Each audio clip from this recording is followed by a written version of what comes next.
বিসমিল্লাহির রহমানির রহিম। একাদশ মানবিকের ছাত্রছাত্রীরা আসসালামু আলাইকুম। আশা করি সকলে ভালো আছো। আমরা আলোচনা করতেছিলাম দিল্লি সালতানাতের দাস বংশের সুলতান ইলতুৎমিশ ক্ষমতা বসার পর যে সকল সমস্যার সম্মুখীন হয়েছিলেন, এর ভিতর ছিল একটা যে মঙ্গলদের আক্রমণ থেকে মুক্তি লাভ আমরা আলোচনা করেছি। আমরা বলছিলাম আমি গত ক্লাসে যে মঙ্গল জাতি কোথা থেকে আসছে, এরা আসবে ভালোভাবে সালতানাতেও যুগে আসবে, মোগল ইতিহাসও আসবে। তবে এই জন্য আজকে বলছি যে মঙ্গল জাতির ইতিহাস যে আলোচনা করব। তোমাদের বইতে তেমন একটা বিশেষ কিছু নাই যে মঙ্গল জাতির ইতিহাস। তোমরা যদি বাইরে থেকে জানতে চাও তাহলে যে আমাদের অনার্সের বই আছে যে পারস্য ও মধ্য এশিয়ার মুসলমানদের ইতিহাস, এই বইতে আছে কিছু ইতিহাস। পারস্য ও মধ্য এশিয়ার মুসলমানদের ইতিহাস। যে আরেকটা বই আছে এই যে যে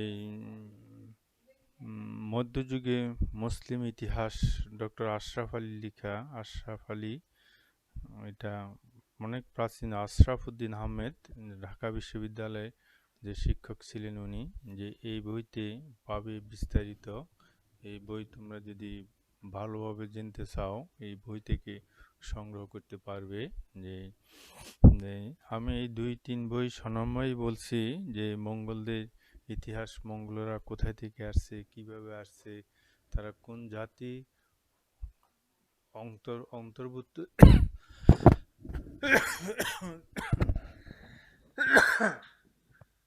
অন্তর্ভুক্ত ছিল।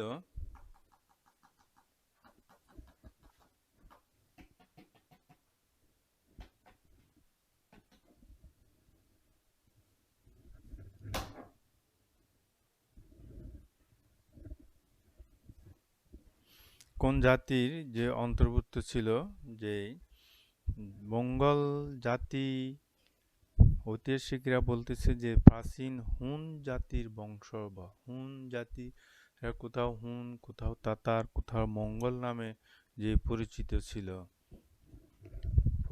ছিল যে এই হুন জাতির অন্তর্ভুক্ত।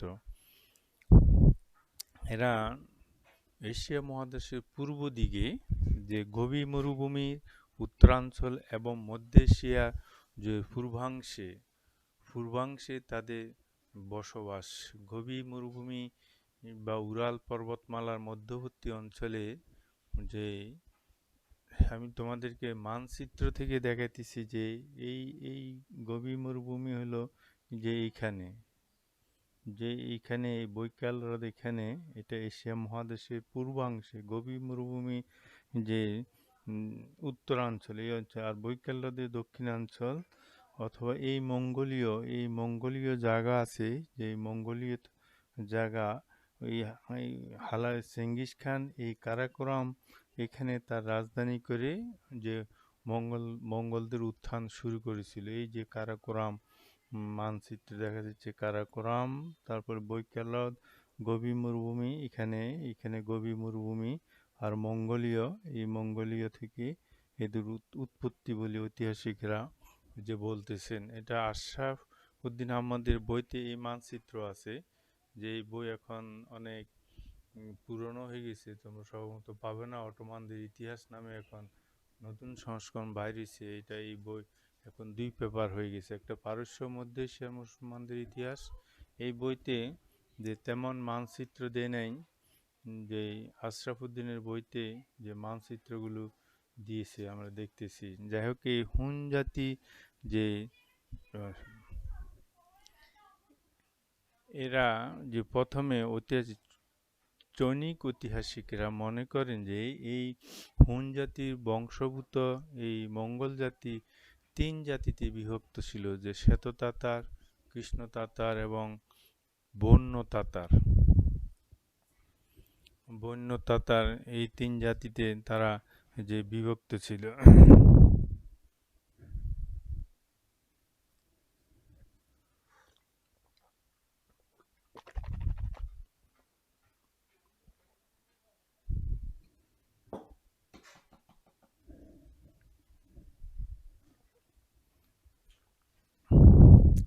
এই তিন জাতিতে তারা বিবেক হোয়াইট তাতার, ব্ল্যাক তাতার এবং স্যাভেজ তাতার, এই তিন জাতিতে চীনা হতো। তবে পরবর্তী পর্যায়ে আমরা দেখি এই তাতার এবং এই মঙ্গল জাতি বা এই হুন জাতির ভিতর দ্বন্দ্ব সংঘাত হয়েছে। দ্বন্দ্ব সংঘাত হবার পর 1300 শতাব্দীর দিকে, যে তার দ্বাদশ শতাব্দীর দিকে এদের উত্থান হয়, 13 শতাব্দীর দিকে মঙ্গল এবং তাতারেরা একসাথ হইয়া তারা মঙ্গল হিসেবে যে পরিচিতি লাভ করে। চীনা ঐতিহাসিকরা এটা মত দিলেও পরবর্তী পর্যায়ে অধিকাংশ ঐতিহাসিকেরা এই মত পোষণ করেন। সেটা আমরা পরে আসতে। এর আগেই মঙ্গল বা কিং বা হুন জাতির সাথে এই তাতারদের অনেক দ্বন্দ্ব সংঘাত হয়েছিল। তাতাররা অনেকগুলো গোত্রে যে বিভক্ত ছিল। চীনা ঐতিহাসিকরা এই মত পোষণ করেন। তারপরে আমরা দেখি যে ডোহনসনের এখানে আরেকজন ঐতিহাসিক আছেন, যে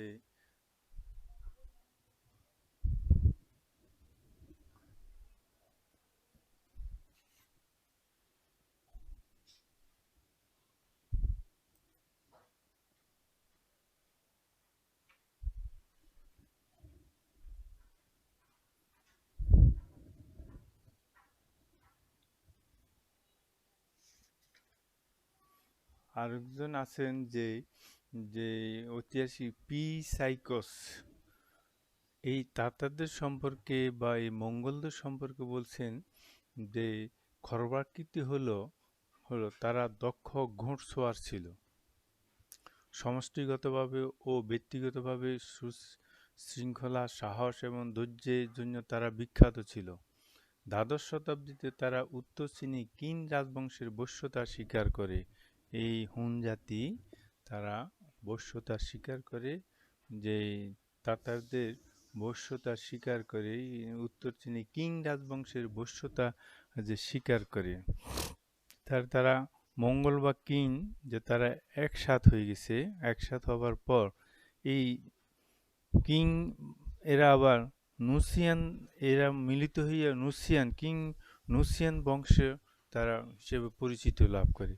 এই ক্ষেত্রে যে মঙ্গলদের এক সদস্য যে তাতারদের কর্তৃক যে দণ্ডিত হয় কি চুরির অপরাধে বা কোনো অন্যায় অপরাধে, যে অপরাধে দণ্ডিত হয়। এরপরে এই মঙ্গল বা কিনুসিয়ান বংশের ভিতর এই তাতারদের যে সংঘর্ষ কয়েকবার হয়ে যায়। এদের নেতৃত্বে ছিল কুবিল খান। কবিল খান কয়েকবার অভিযান চালায়। যে এই কবিল খান অভিযানের পর যে যে তার ভ্রাতুষ্পুত্র সে যখন যেই নিহত হলো এক অভিযানে, তখন তার ভ্রাতুষ্পুত্র যে ইসুগু বা ইসুজাই, দুই বইতে দুই নাম আছে। যে পারস্য মধ্য এশিয়ার বইতে ইসুঘে বা ইসুঘো নাম দিয়েছেন, আর আশরাফুদ্দিনের বইতে আছে ইসুজাই। এই ইসুজাইয়ের ওরসজাত সন্তান হচ্ছে যে তিমু সিং বা তৈমুরলং। পরবর্তী পর্যায়ে আমরা সেটা কথা বলবো। তৈমুরলং না, চেঙ্গিস খান। এই ইসুজাই সে নেতৃত্ব আসে। এই ইসুজাই জন্ম হলো যে 1162 খ্রিস্টাব্দে।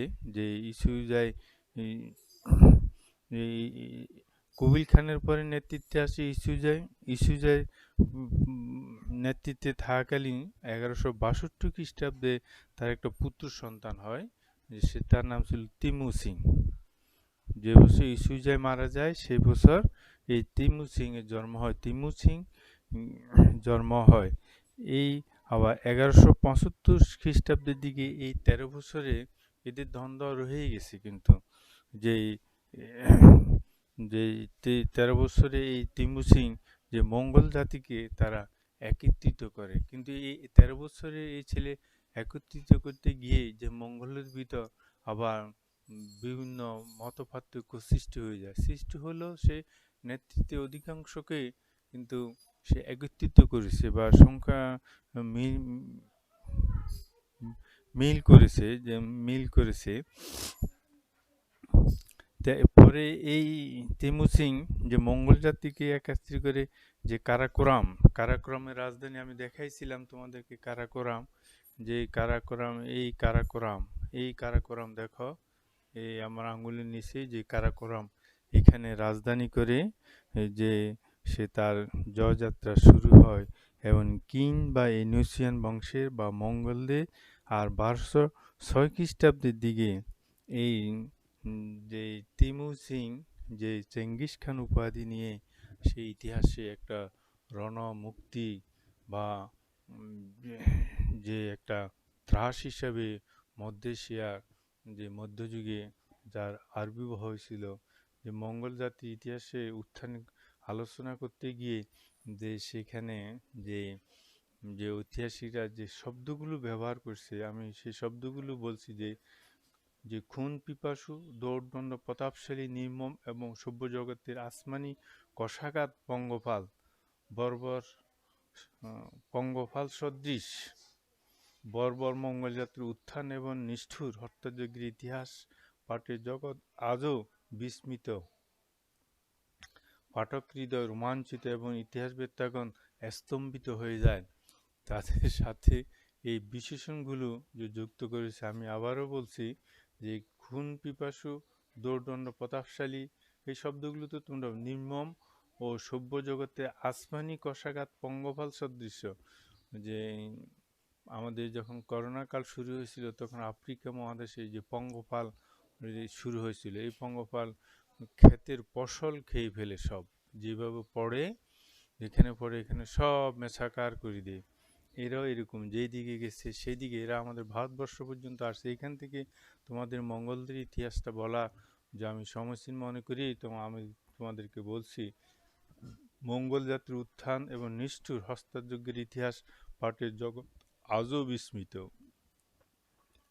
পাঠক হৃদয় রোমাঞ্চিত এবং ইতিহাসবেত্তাগণ স্তম্ভিত হয়ে যায়। এই যে দ্বাদশ শতাব্দীর শেষভাগে তাদের অভাবনীয় উত্থান ঘটে। ত্রয়োদশ শতাব্দীর মধ্যভাগে বহু দেশ, নগর, বন্দর এবং লোকালয় ধ্বংস করে সমসাময়িক সভ্য জগতের উপর মঙ্গলদের আধিপত্য বিস্তার সত্যি বিস্ময়কর বিষয়। তবে এদের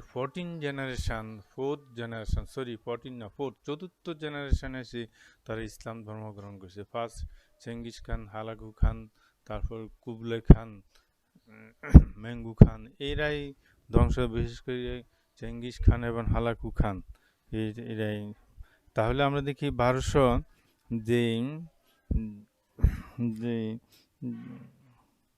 6 খ্রিস্টাব্দে সে চেঙ্গিস খান উপাধি নিয়েছিল। এই ক্ষেত্রে যে ডক্টর আশরাফুদ্দিনের বইতে যে তাদের আদিনিবাস, আমি আগে সে কথাগুলো বলেছি, আদিনিবাস গভীর মরুভূমির উত্তরে, বৈকাল হ্রদের দক্ষিণে। বৈকাল হ্রদ আমি দেখাইছি, এই যে বৈকাল হ্রদ দেখো, বৈকাল হ্রদের দক্ষিণে আর গভীর মরুভূমির উত্তরে এইখানে তাদের আদিনিবাস ছিল। এইখান থেকে যে তুর্কিদের এরা এখান থেকে তুর্কিরও বেরিয়েছে, এইখান থেকে তৈমুরলংও বেরিয়েছে। সেটা আমরা যাব না, যখন দরকার সেখানে তৈমুরলং নিয়ে আমরা কথা বলবো, তৈমুরলং আসলে। যে দক্ষিণে এবং অথবা যে আবার বলতেছি যে যে মঙ্গোলীয় ইহাতে আদি বাসস্থান ছিল বলিয়া তারা মঙ্গল হিসেবে যে পরিচিত। এই মঙ্গোলীয় দেখো, মঙ্গোলীয় এখনো দেশ আছে, একটি স্বাধীন সার্বভৌম দেশ। উলন বাতর হচ্ছে তাদের রাজধানী। চীনের পশ্চিম দিকে, বর্তমান যে চীন আছে, চীনের পশ্চিম দিকে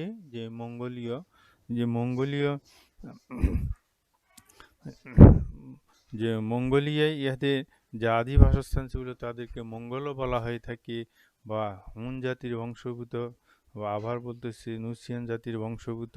যাই হোক, যেখান থেকে, আর মঙ্গল শব্দ হচ্ছে সাহসী, এর পরিবর্তিত রূপ হচ্ছে যে মঙ্গল এবং প্রাচীন যেটা তাতার, এবং আগে আমি বলেছি যে তারা যে তাতার, কিন্তু এর মাঝে যে আমরা পরে আলোচনা করতেছি যে চেঙ্গিস খানের সময় যে এই তাতারদের সাথে যুদ্ধ বিগ্রহ হয়, তারা জয়লাভ করার পরেও শেষ পর্যন্ত মঙ্গল এবং তাতার একসাথে হয়ে যেই মঙ্গল জাতি হিসেবে যে পরিচিতি লাভ করে ইতিহাসের পাতায় এই ক্ষেত্রে যে যে চেঙ্গিস খানের যে বা তেমুচিং এর পিতার নাম ছিল ইসুজাই, যে আশরাফুদ্দিনের বইতে বলছে ইসুজাই, মাতা ছিল হেলুন। আর ইসি যে তেমুচিং শব্দের তো হচ্ছে যে ইস্পাত, কঠিন বা কঠিন ইস্পাত বলা হচ্ছে, সম্ভবত এটাই বলছে যে চেঙ্গিস খানের শব্দের অর্থ যে ওই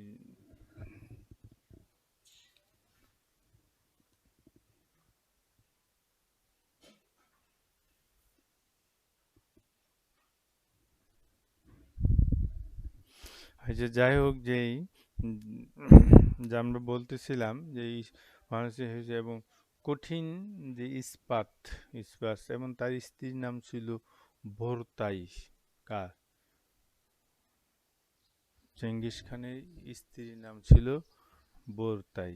এবং এইখানে আরেকজন ঐতিহাসিকের মতে যেটা যে আশরাফুদ্দিনের বইতে বলেছে যে এরা 4টি গোত্রে যে বিভক্ত ছিল, যে 4টি গোত্রে তারা বিভক্ত ছিল, যে এই গোত্রগুলোর নাম হচ্ছে যে যে ঐতিহাসিকরা বলছেন যে যে যে কালক্রমে মঙ্গল এবং তাতারগণ একটি অভিন্ন জাতিতে পরিণত হইতেছে এবং মঙ্গল জাতিকে বিভিন্ন গোত্রে যে ভাগ করা যায়, একটা হচ্ছে নাইমান, ক্যারাইটস, ম্যাক্রাইটস এবং ওইরাইটস। সভ্যতার তারতম্য হিসেবে চীনা ঐতিহাসিকগণ অবশ্য মঙ্গোলদিগকে 3টে শ্রেণীতে ভাগ করে, যেটা আমি আগেই বলেছি যে শ্বেত তাতার, কৃষ্ণ তাতার এবং বন্য তাতার।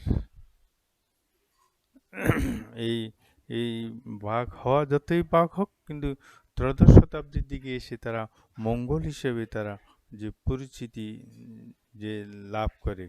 এখানকার যে আরেকটা ঘটনা ঘটছে যে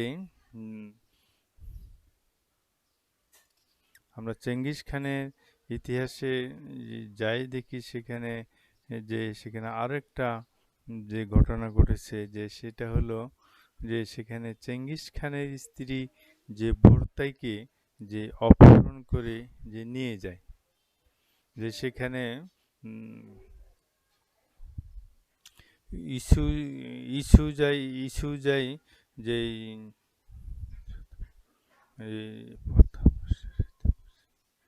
যে তাদের যে বাল্য প্রথা বা বিবাহের যে প্রথা অনুযায়ী ইসুজাই তার ছেলে তেমু সিংকে যেই উনঘির গোত্রে দেসাই দেসাই দেসাই সান নামক জন ব্যক্তি 10 বছরের বয়স্ক কন্যাকে বিবাহ দেন।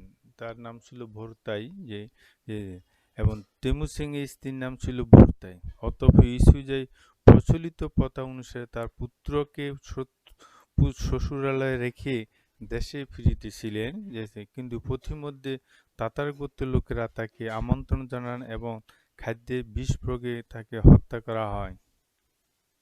এইভাবে তাতারগণ ইসুজাইকে হত্যা করিয়া তাদের পরাজয় এবং দলপতি তেমুজদিন উজিকে হত্যা প্রতিশোধ আগে যে বলেছি যে যে এই মঙ্গলদের সাথে যে এই তাতারদের দ্বন্দ্ব সংঘাত চলছে এবং সেটা তারা পরাজিত হয়েছে।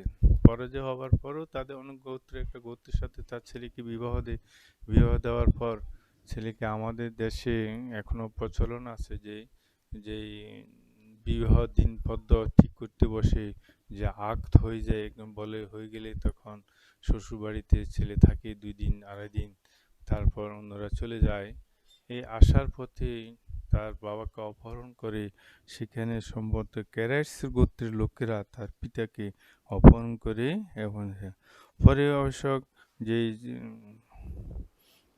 যে তিমুচিং বা তৈমুলং বা তমিলং চেঙ্গিস খান 1206 খ্রিস্টাব্দে খান নিয়ে নেতৃত্ব গ্রহণ করে তাদের মঙ্গলদের যে গোত্রগুলো ছিল সেই গোত্রগুলোকে একত্রিত করে যে তার এই পিতৃ হত্যার যে প্রতিশোধ সে গ্রহণ করেছিল। এই গ্রহণের মাধ্যমে এই তাতারদের কিছু যে শক্তি সামর্থ্য কমে যায় এবং পরবর্তী পর্যায়ে 2টি স্রোত এক হয়ে যে ইতিহাসে মঙ্গল হিসেবে যে যে প্রসিদ্ধ লাভ করে এবং তারা মধ্য এশীয় থেকে যে তাদের সাম্রাজ্য বিস্তার করতে করতে শেষ পর্যন্ত যে বাগদাদ নগরী এবং আমাদের ভারতবর্ষের পর্যন্ত এই মঙ্গলেরা আসছে। এই মঙ্গলদের যে উৎপত্তি যে এলো ইতিহাস, যে তারা কিভাবে তাদের উৎপত্তি হয়েছে, কোথায় থেকে তারা আসছে, তাদের আদি নিবাস কোথায় ছিল, এই মঙ্গল জাতির ইতিহাস এখান থেকে বা উৎপত্তি হয়েছিল। তবে এই মঙ্গল আক্রমণ থেকে মুক্তি মুক্তি যে উনি পেয়েছিলেন, যে তা ভারতের সালতানাত যুগে বিভিন্ন সুলতানগণ এই মঙ্গল আক্রমণে অসুস্থ থাকতো, তারা ভয়ভীতি থাকতো। এরপরে যে যে গিয়াসুদ্দিন বলবান আমরা দেখব, সেই সেই মঙ্গল আক্রমণে সে প্রতিরোধে যে ব্যবস্থা নিয়েছিল, সে কিন্তু তাদের সাথে সম্মুখ যুদ্ধে যে মিলিত হন নাই।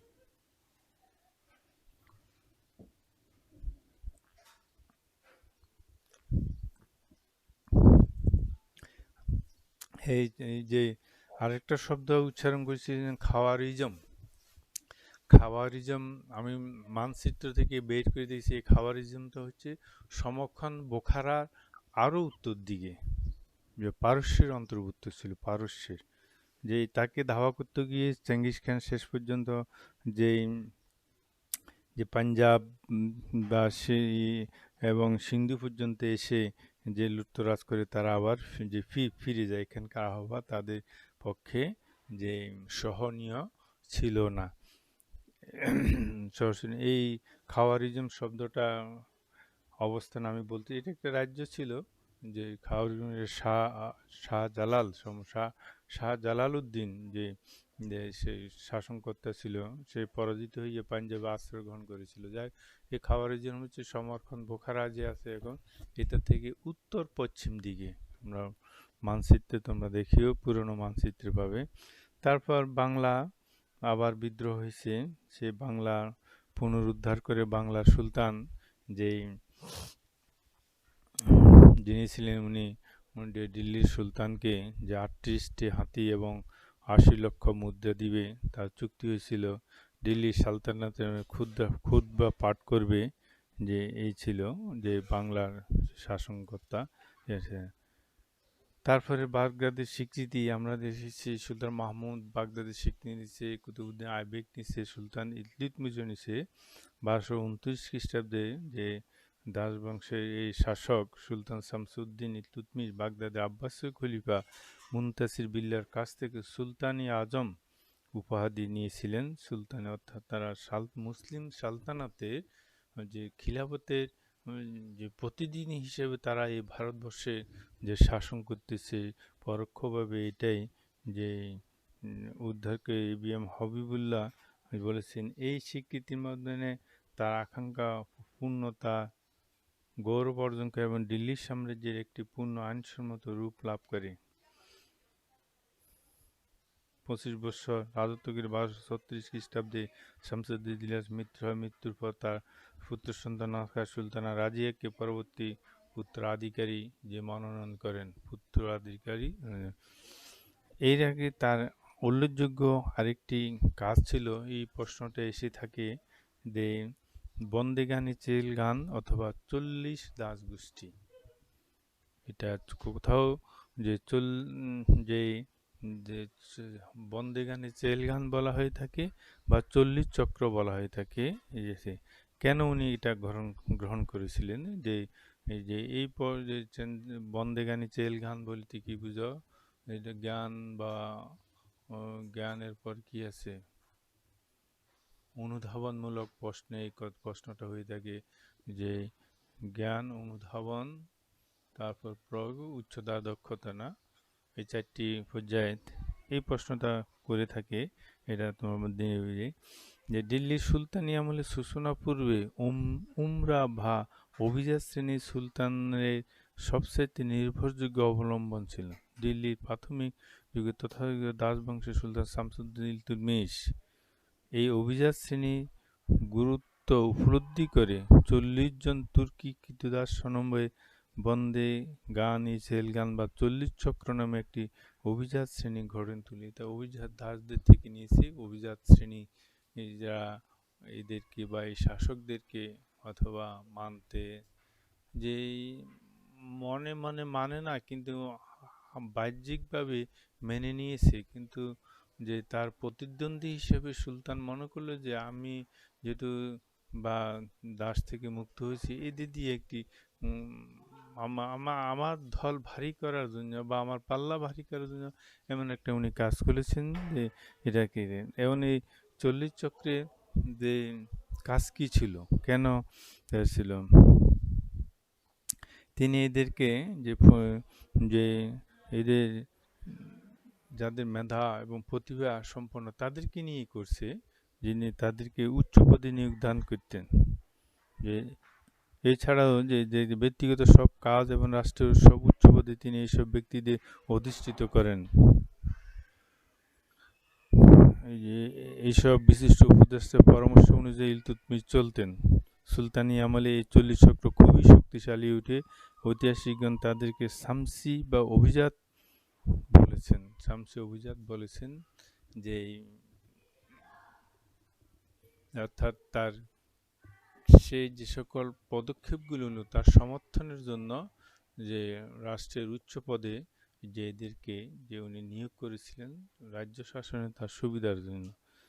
এবং এদের সদস্য কারা ছিল, এদের কার্যাবলী সদস্য ছিল গিয়াসউদ্দিন বলবন, যে পরবর্তীতে যে সুলতান হয়েছিল, এবং হাইবত খান, তারপরে আমির খান, শের খান, বরকত, বদরুদ্দিন মোহাম্মদ জুনাইদ, ফখরুল মুলক, কুতুবুদ্দিন হাসান, আহাতসিন, ইমামউদ্দিন প্রমুখ। এই কয়েকজনের নাম দিয়েছে, এরা তার 40 চক্রের সদস্য ছিল। পরবর্তী পর্যায়ে কী হলো, তার মৃত্যুর পর 40 চক্রের ক্ষমতা এবং দূরত্ব যে অপ্রতিহতভাবে বৃদ্ধি পেতে থাকে এবং তারা সুলতানের পদ ইচ্ছামতো ব্যবহার করতে যাদেরকে মোকাবেলা করে। এটা দিল্লি, এটা আমরা দেখছি বাগদাদে হয়েছে যে এই বাগদাদের যে খলিফাগণ যে দেহরক্ষী বাহিনীদের, সেখানে সেলজুক ছিল, বুহাইদ ছিল, যে এদের এদেরকে আনি তার দেহরক্ষী বাহিনীতে গঠন নিয়ে এসে, কিন্তু শেষ পর্যন্ত এরাও যে যে দেখা গেল যে যে খলিফারা তাদের যে হাতে কিরানকে রূপান্তরিত হয়, তারা ইচ্ছামতো খলিফাকে পদ থেকে নামাইতেছে, উঠাইতেছে।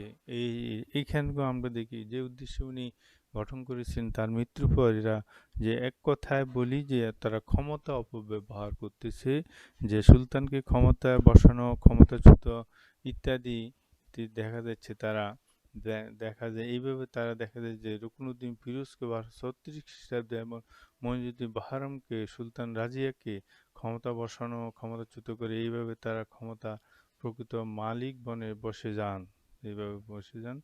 যে কিন্তু শেষ পর্যন্ত আমরা দেখি যে যে গিয়াসউদ্দিন বলবনের সময় তিনি এই 40 চক্রকে ধ্বংস করে দিন। এটা গিয়াসউদ্দিন বলবনের চ্যাপ্টারে গিয়ে আমরা আলোচনা করব। যে আমি আগেই তোমাদেরকে বলেছি যে ভারতবর্ষে ইসলামের আগমন যে বিজয় বা শেষ, যে মোহাম্মদ বিন কাসিম সিন্ধি বিজয়ের মাধ্যমে আসছে এবং যে পীর আউলিয়াদের মাঝে আসছে। আমরা যে ইলতুৎমিশের আমলে যে অনেকগুলো সুফি সাধকদেরকে উনি পৃষ্ঠপোষকতা করেছিলেন, ভারতবর্ষে ইসলাম প্রচারে তাদেরকে সুযোগ করে দিয়েছিলেন। মানুষের ভিতরে যে কুসংস্কার ছিল, যে প্রতিকূলতা ছিল, যে ব্যয়াপনা ছিল, সেগুলো দূরীভূত করার জন্য তিনি তাদেরকে পৃষ্ঠপোষকতা করেন। এর ভিতর যে সকল সুফি সাধক যখন সেই যুগের শ্রেষ্ঠ, সেখানে বাহাউদ্দিন জাকারিয়া, হযরত শেখ জালালউদ্দিন তাবরিজি, হযরত খাজা কুতুবউদ্দিন বখতিয়ার কাকি, এরা তার যে সাথে এদেরকে উনি পৃষ্ঠপোষকতা, এবং দেখা যাচ্ছে কুতুবউদ্দিন বখতিয়ার কাকি মৃত্যু হলে তার নিজের জানানো উনি করেছে, ইলতুৎমিশ পড়াইছিলেন। এছাড়া আরও আছে যে ঐতিহাসিক মিনহাজ সিরাজ এবং আউফি এবং কবি রুমি, মালিক তাজউদ্দিন, দিন রেজহাব এবং এরাও তার দরবারকে অলঙ্কৃত করেছিল। আর স্থাপত্য শিল্পের দিকে যদি আমরা দেখি, কুতুবউদ্দিন আইবেক যেই যেই মসজিদ এবং কুতুব মিনার নির্মাণের মাধ্যমে স্থাপত্যের যে শিল্প আমরা জানি, যে আব্বাসীয় খলিফা আব্দুল মালেক যে স্থাপত্য শিল্পের ইতিহাস শুরু করেছিল, যে সেখানে হলো যে আমার উনি একটি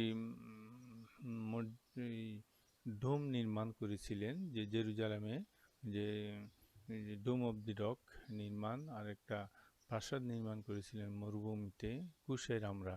সেখান থেকে যে স্থাপত্য শিল্পের ইতিহাস শুরু হয়, আমরা ভারতবর্ষ দেখি যে স্থাপত্য শিল্পের ইতিহাস যে শুরু হয়ে যায় সেখানে, এবং তার অত্যন্ত অক্লান্ত পরিশ্রমে যে সেখানে বিখ্যাত কুতুব মিনার, আজমিরা আড়াদিনকার জোবরা মসজিদ, বদাউনে একটি বড় ঈদগাহ, দিল্লিতে নাসিরিয়া মাদ্রাসা নির্মাণ করেন। তারপর প্রখ্যাত সুফি সাধক হযরত কুতুবউদ্দিন বখতিয়ার কাকী মাজারের পাশে একটি পানির ফোয়ারা নির্মাণ করেন। এই ফোয়ারাটা শামসি ফোয়ারা নামে বিখ্যাত ছিল। সেখানে যে আড়াই দিনকার জোবরা মসজিদ, এইটার মাধ্যমে ভারতবর্ষে মসজিদ স্থাপত্যে এবং তার পাশে কুতুব মিনার নির্মাণ করা হয়েছিল। এরপরে ভারতবর্ষে যেখানে, অর্থাৎ মুসলমান যেখানে গেছে সেখানে মসজিদ নির্মাণ করেছেন, মক্তব নির্মাণ করেছেন, মাদ্রাসা নির্মাণ করেছেন, যে ইসলামী চর্চা, জ্ঞান চর্চার জন্য। এটা কিন্তু তবে এটা তোমরা মনে রাখবে যে বিশ্বে যতই ভাষা আছে সবচেয়ে সহজ, সুন্দর, সরল ভাষা হচ্ছে আরবি ভাষা। আরবি ভাষা আরবিতেই পড়তে হবে, যেমন কোরআন আরবিতে পড়তে হবে, বাংলা অনুবাদ করতে যে পড়বে। সেদিন দেখলাম যে একটা ছেলে 4 মাসে না কয় মাসে সে হাফেজ হয়েছে। এটা একটা আল্লাহর অলৌকিক ক্ষমতা, এটা কোরআনের একটা অলৌকিক বৈশিষ্ট্য, যে কোরআনকে মুখস্থ করে। বিশ্বে কোনো কিতাব, কোনো আসমানি কিতাব, কোনো কিছুই কারো মুখস্থ থাকে না, কিন্তু পবিত্র এই কোরআন, যে পৃথিবীতে অসংখ্য হাফেজ রয়েছে, পৃথিবীতে কোরআনগুলো কোনো কারণ যদি ডেস্ট্রয় হয়ে যায়, আল্লাহ না করুক, কিন্তু তারপরেও কোরআন পৃথিবী থেকে বিলুপ্ত হবে না, হাফেজরা আবার রচনা করতে পারবে। সেদিন লিখে এটিএন নিউজে বলছে যে নবীজির সময় যে লিখিত, এটা অবশ্য ঠিক, যে নবীজি ইন্তিকালের পূর্বে যে একদিন জিবরাইল আমিন ফেরেশতা এসে যে যে বলছে যে ইয়া রাসূলুল্লাহ, যে আসমানি কিতাব হিসেবে সর্বশেষ কিতাব হলো কোরআন। কোরআন লৌহ মাহফুজে যেভাবে সংরক্ষিত আছে, প্রয়োজন বোধে যেভাবে এখানে আছে, সেইভাবে লৌহ মাহফুজও আছে। সেই লৌহ মাহফুজে আমি পড়তেছি, আপনি আপনার সাহাবাদেরকে ডেকে বলেন সেটা মিলিয়ে নেওয়ার জন্য, কোথায় কাদের লিখিত, কোথায় সংরক্ষণ আছে, সব মিলিয়ে। তখন জিবরাইল আমিন ফেরেশতা পড়তেছিলেন, আর রসুলের কাতিবে ওহী যারা ছিল, যারা হাফিজ ছিলেন, যারা যেখানে লিখেছিলেন সেখান থেকে তারা এনে মিলিয়ে। তখন যে একজন ইসলামী স্কলার বলছিলেন সেখানে 22টি পাণ্ডুলিপি করা হয়েছিল, কিন্তু আমরা সাধারণ ইতিহাসে দেখি এই যে হযরত যেই আবু বকরের সময় সেটা পাণ্ডুলিপি করা হয়েছিল 4টি, কিন্তু উনি বললেন যে না না 22টি। ওই 22টি একটি হবে, যে এখনো ব্রিটিশ মিউজিয়ামে সেটা সংরক্ষিত আছে। এবং উনি মিলেই দিয়েছিলেন যে এখানকার সাথে, সেই পাণ্ডুলিপির সাথে বর্তমান যে পাণ্ডুলিপি আছে, এই যে সেই পাণ্ডুলিপি একদম হুবহু মিল। উনি যে আরেকটা পাণ্ডুলিপির কথা বলেছেন ব্রিটিশ মিউজিয়ামে, সেখানে আছেন। আরেকটা সম্ভবত রাশিয়ান মিউজিয়ামে আছে, যে যে একটা পবিত্র কোরআনকে রেখেছে, যে সেখানে, অর্থাৎ বিশ্বে কিছু লাইব্রেরি আছে, সেই লাইব্রেরিতে যে অনেক প্রাচীন যুগের অনেক নিদর্শন পাওয়া যাবে, কোথাও না পাওয়া গেলে সেখানে রাশিয়ান মিউজিয়ামে না ব্রিটিশ মিউজিয়ামে সেটা পাওয়া যায়। সেখানে কোড দিয়ে সেই পবিত্র কোরআনকে একটি টেবিলের উপর সংরক্ষণ করে আছে। তো উনি এটা দেখতে গিয়ে, ওই স্কলার দেখতে গিয়ে উনি বলছেন যে যে এটা একটা আমি পড়বো, বলছে এটাতে পড়লে তো এটা তো খুলতো, এটা কোড দিয়ে বন্ধ করা আছে, তা খুলো। সে জাতিতে অন্য জাতি, সে ভয় করে না, কোরআনকে আমার ভয় হয়, আমি কোরআন দেবো, তাহলে তুই, আমি বলি তুই খুল।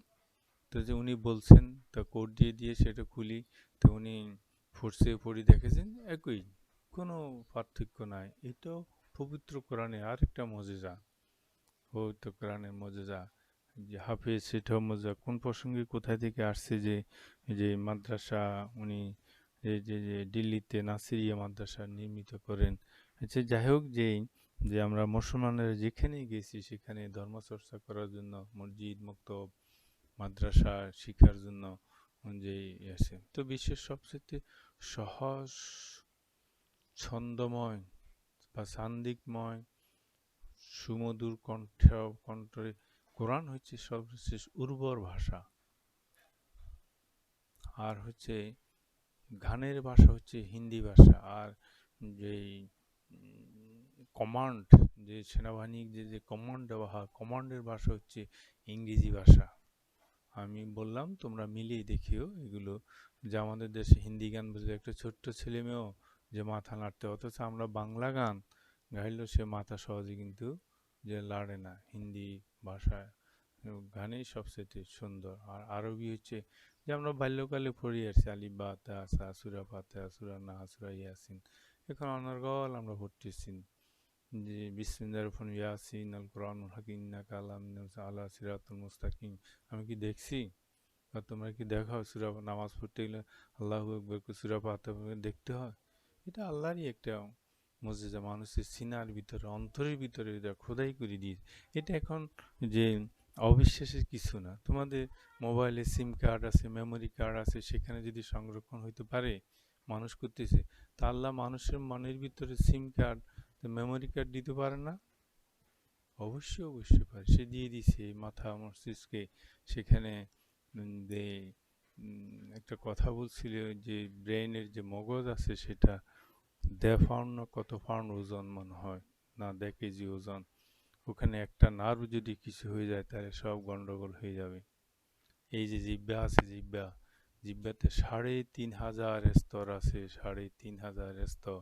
এক একটা স্তর এক একটা জিনিসের স্বাদ নির্ণয় করে। আর তোমার জিহ্বা নড়াচড়া করবে না, তুমি কথা বলতে পারবে না। কোন জিনিস ভালো কোন জিনিস খারাপ তোমার জিহ্বায় বলে দিব। এটাও তো এক আল্লাহর একটা অলৌকিকত্ব। এটা আমি তুমি কি সৃষ্টি করে দিতে পারবো? পারবে তোমরা? যাই হোক, যে ধর্মকর্ম করবে সকলে, যে যে জাতিতে আসো সকলে ধর্মকর্ম করবে, আল্লাহকে স্মরণ করবে। যে এখন এই দুর্যোগের সময় ১ বছর আমরা তোমাদের থেকে যেটা আস, তোমরা আমাদের থেকে যেটা আছে, আল্লাহর কাছে ক্ষমা চাও। আল্লাহ ক্ষমা করলে আমরা মুক্তি পাবো। ঠিক আছে, আজকে এই পর্যন্তই। আল্লাহ হাফেজ। আগামী ক্লাসে আমরা যে তোমরা সুলতানা রাজিয়ার যে ইয়েটা তোমরা দেখে নিও, যে আমরা এটা তেমন একটা আলোচনা করব না, আমরা চলে যাব গিয়াসউদ্দিন বলবনের ওখানে চলে যাব। তো ঠিক আছে, সকলে ভালো থাকো।